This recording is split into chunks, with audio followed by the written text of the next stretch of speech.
मैं यहाँ पे देख रहा हूँ कि जहाँ तक नज़र जा रही है दूर तक लोग ही लोग हैं।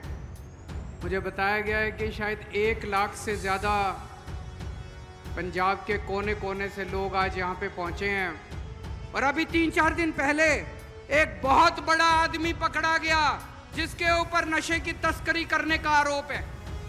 ये सारे पार्टी वाले भगवंत मान को गालियां दे रहे हैं। नशे ने एक पूरी पीढ़ी को बर्बाद कर दिया, हमारे बच्चों को बर्बाद कर दिया। नशा बर्दाश्त नहीं हो सकता। नमस्कार, आप देख रहे हैं दिल्ली तक। मैं हूं आपके साथ अनुराधा तंवर। आम आदमी पार्टी के राष्ट्रीय संयोजक और दिल्ली के मुख्यमंत्री अरविंद केजरीवाल पंजाब पहुंचे एक अस्पताल का उद्घाटन करने के लिए। इसके बाद उनके द्वारा एक जनसभा को संबोधित भी किया गया। मुख्यमंत्री अरविंद केजरीवाल ने मंच से कई बातें की, लेकिन साथ ही जिक्र किया उस विवाद को लेकर भी जो पिछले कई दिनों से गरमाया हुआ है। विवाद जुड़ा हुआ है कांग्रेस पार्टी के विधायक सुखपाल सिंह खेरा की गिरफ्तारी से। जी हां, ड्रग्स तस्करी मामले में सुखपाल सिंह खेरा को पंजाब सरकार के द्वारा कार्रवाई करते हुए गिरफ्तार किया गया। पंजाब पुलिस ने ये गिरफ्तारी की और उसके बाद से लगातार आम आदमी पार्टी और कांग्रेस में ठनी हुई है।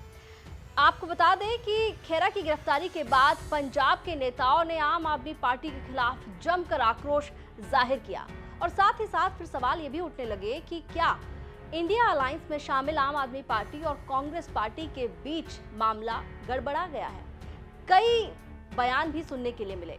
खासकर अगर बात की जाए यहाँ पर कांग्रेस पार्टी के राष्ट्रीय अध्यक्ष मल्लिकार्जुन खड़गे के स्टेटमेंट की। खेरा की गिरफ्तारी के बाद खड़गे का स्टेटमेंट सामने आया और उन्होंने कहा कि वो इस पूरे मामले की तमाम डिटेल्स लेंगे और अगर ये गिरफ्तारी इलीगल की गई होगी तो फिर वो इसके खिलाफ आवाज भी उठाएंगे।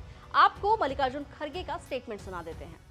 देखिए, वो मैं पूरा इसके बारे में मालूमात लूँगा और मैं बेंगलुरु से इधर आने के बाद इसके बारे में डिटेल ले रहा हूँ। लेकिन जो भी कुछ हो, अन्याय अगर कोई करता है तो बहुत दिन टिकता नहीं, और कोई अन्याय हमारे ऊपर करेगा तो अन्याय सहन करने वाले लोग भी हम नहीं हैं। मल्लिकार्जुन खड़गे का ये स्टेटमेंट आपने सुन लिया। अब आपको दिल्ली के मुख्यमंत्री अरविंद केजरीवाल का वो स्टेटमेंट सुनाते हैं जो उन्होंने मंच से दिया। तकरीबन लाखों लोगों की भीड़ बताई गई थी इस रैली के भीतर जो जुटी थी। उन तमाम लोगों के सामने मुख्यमंत्री अरविंद केजरीवाल ने मंच से ये साफ कर दिया कि अगर प्रदेश के भीतर कोई ड्रग्स तस्करी करेगा, नशा फैलाने का काम करेगा तो ये बर्दाश्त नहीं किया जाएगा। एक टाइम था जब पंजाब नशे के लिए जाना जाता था। पिक्चरें बनती थी, उड़ता पंजाब, पिक्चरें बनती थी कि पंजाब में कितना नशा है। चारों तरफ देश में था कि पंजाब तो नशे की राजधानी है देश की। मैं ये नहीं कहता नशा पूरी तरह बंद हो गया, अभी बहुत काम करना बाकी है। लेकिन नशे के खिलाफ पिछले 3-4 महीने के अंदर जिस तरह से पंजाब पुलिस ने और जिस तरह से पंजाब की सरकार ने युद्ध छेड़ा है, उसकी चर्चा पूरे देश के अंदर हो रही है। और अभी 3-4 दिन पहले एक बहुत बड़ा आदमी पकड़ा गया जिसके ऊपर नशे की तस्करी करने का आरोप है। ये सारे पार्टी वाले भगवंत मान को गालियां दे रहे हैं कि आपने इस ऐसा क्यों किया। मैं आपसे पूछना चाहता हूं, नशे के तस्करों को पकड़ना चाहिए कि नहीं पकड़ना चाहिए? दोनों हाथ ऊपर खड़े करके बताओ कि नशे के तस्करों को पकड़ना चाहिए कि नशे के तस्करों को जेल भेजना चाहिए कि नहीं भेजना चाहिए? मैं इन सारे पार्टी वालों को कहना चाहता हूं, हमारी लड़ाई किसी पार्टी से नहीं है, हमारी लड़ाई किसी नेता से नहीं है, हम किसी के खिलाफ नहीं है, हम नशे के खिलाफ हैं। नशे ने हमारे युवाओं को बर्बाद कर दिया, नशे ने एक पूरी पीढ़ी को बर्बाद कर दिया, हमारे बच्चों को बर्बाद कर दिया। नशा बर्दाश्त नहीं हो सकता। मैं सारी पार्टियों से अपील करता हूं, अगर आपकी पार्टी का नेता भी नशा करता है उसको पार्टी से निकाल दो, उसको पुलिस को सौंप दो। हम सारी पार्टियों से अपील करते हैं, इस नशे के खिलाफ लड़ाई में आप हमारा साथ दो। चाहे किसी पार्टी का नेता हो, उसका किसी को साथ नहीं देना चाहिए।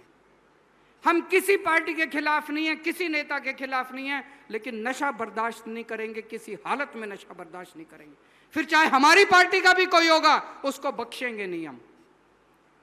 एक तरफ अरविंद केजरीवाल ने ये साफ कर दिया है कि अगर पंजाब के भीतर कोई नशा फैलाने का काम करेगा तो उसके खिलाफ कार्रवाई होगी और ये बर्दाश्त नहीं किया जाएगा। लेकिन साथ ही साथ अरविंद केजरीवाल ने ये अपील भी की है तमाम पार्टियों से कि अगर आपकी पार्टी के भीतर कोई इस तरीके का नेता है तो उसे पार्टी से निकाल देना चाहिए। आपको बता दें, जहां तक बात है सुखपाल सिंह खेरा की, तो सुखपाल सिंह खेरा एक समय पर आम आदमी पार्टी के ही नेता हुआ करते थे। उसके बाद पार्टी के भीतर शायद उनकी बाकी नेताओं के साथ नहीं बनी और उसके बाद वो पार्टी से अलग हो गए और वो कांग्रेस पार्टी में चले गए। कांग्रेस पार्टी से वो एमएलए हैं और अब उनके खिलाफ जब कार्रवाई हुई है तो फिर सवाल ये उठ रहे हैं कि ये बदले की कार्रवाई की गई है। फिलहाल इस मामले ने जबरदस्त तूल पकड़ा हुआ है और लगातार इस पर बयानबाजी का दौर जारी है। आपका इस पूरी खबर पर क्या कहना है, कमेंट करके बताइए। दिल्ली से जुड़ी तमाम खबरों के लिए आप देखते रहिए दिल्ली तक।